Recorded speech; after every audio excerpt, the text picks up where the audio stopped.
Hello, my name is Richard Goyette, and the topic of this video is what happens when we turn to a different gospel.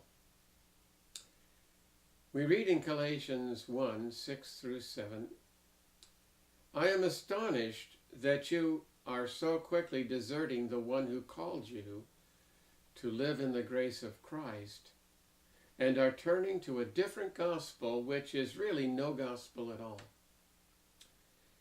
In Galatians, Paul made the case that when you rely on your good works for salvation, you are turning to a different gospel, the result of which is condemnation. Now, Paul is not saying that when you do this, you will be eternally condemned to hell.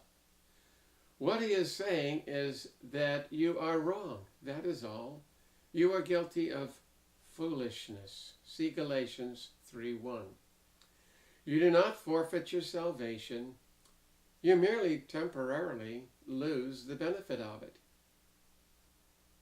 He used Peter and Barnabas as examples of how foolish it is to hold on to the old idea that the works of the law are necessary for salvation. Let me read from Galatians 2, verses 11 to 13.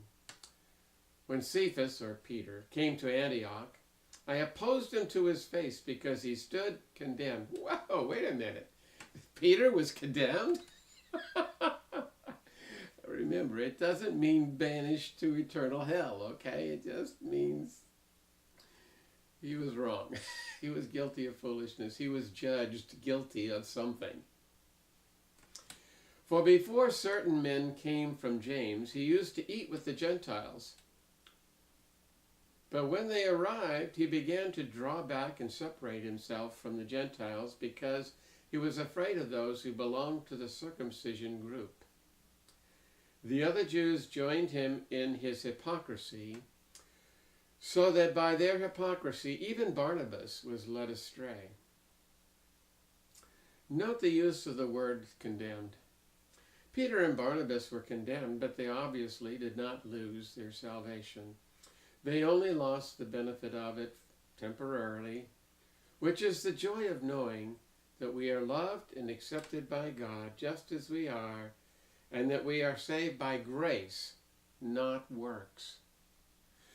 Please believe me when I tell you that no one ever went to hell for trying too hard. When you turn to the false gospel of salvation by works, all you are doing is making it harder on yourself than necessary. When you fall from grace in this way, God does not love you any less. Does this mean that good works are not important? Of course not.